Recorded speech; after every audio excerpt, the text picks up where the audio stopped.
Hello friends, welcome to খেল দুনিয়া। গতকাল বেঙ্গালুরু এফসির বিরুদ্ধে 4-0 গোলের জয়ের পাওয়ার পর মোহনবাগান ফুটবলাররা কিন্তু খুবই উজ্জীবিত, কারণ মুম্বাই সিটি এফসির বিরুদ্ধে নামার আগে এই জয়টা কিন্তু খুব গুরুত্বপূর্ণ ছিল মোহনবাগানের জন্য।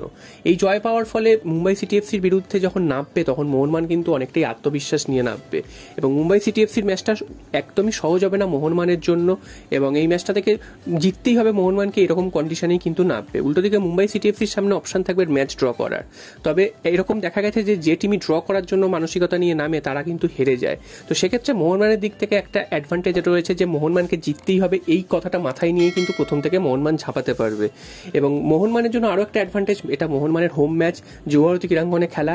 এতদিন আমরা দেখতাম 30,000 মতন দর্শক আসন ঢুকতে দিত মোহনবাগানের হোম ম্যাচে, তো এখন যেটা দেখা যাচ্ছে সেটা কিন্তু 60,000 টিকিট ছাপানো হবে বলে মনে করা হচ্ছে, এবং ম্যানেজমেন্ট কিন্তু বিভিন্ন দিকের টিকিটগুলো ছাড়তে শুরু করেছে। অফলাইন অনলাইন দুটোভাবেই পাবে, সেটাও কিন্তু তোমরা জানো যে অলরেডি অনলাইন টিকিট কিন্তু তোমরা যুবভারতীর থেকে কালেক্ট করতে পারবে বুক মাই শো থেকে কেটে, এবং offline ticket Mohun Bagan club ground থেকে কালেক্ট করতে পারবে, এবং সেরকম বিভিন্ন টাইমেও দেওয়া রয়েছে যে কখন থেকে কালেক্ট করা যাবে। তো সমস্ত মোহনবাগান সমর্থকরা কিন্তু চাইছে এই ম্যাচটা মাঠে থেকে টিমকে সমর্থন করতে, এবং ওই 60,000 যে যুবভারতীর গর্জন, সেই গর্জনেই মুম্বাইকে হারিয়ে দিতে।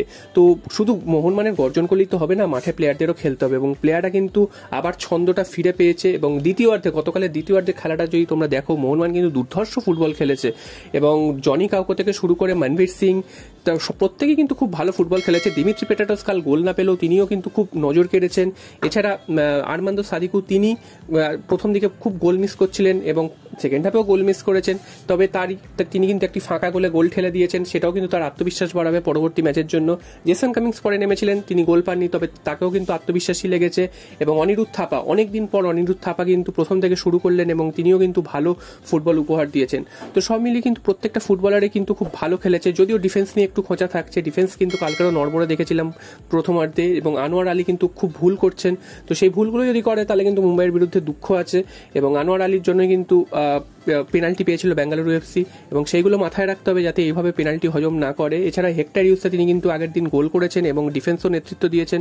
তো সব মিলিয়ে মোহনবাগানের প্রত্যেকটা প্লেয়ারই কিন্তু উদ্বুদ্ধ রয়েছে। এছাড়াও জনি কাউকো, তিনি কিন্তু সমর্থকদের কাছে আবদার জানিয়েছেন যাতে প্রত্যেকটা দর্শক মোহনবাগানকে সমর্থন করতে মাঠে আসে, এবং সবুজ মেরুন রঙে যেন মুড়িয়ে দেওয়া হয়, সেরকমই আবদার করেছে জনি কাউকো।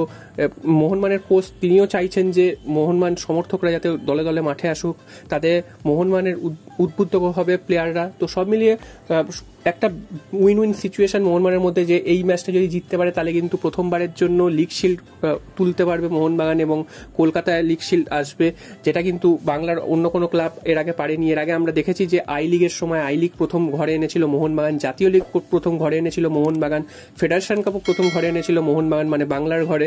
এছাড়া আইএসএল যে কাপ, সেই কাপটাও মোহনবাগানই প্রথম তুলেছে।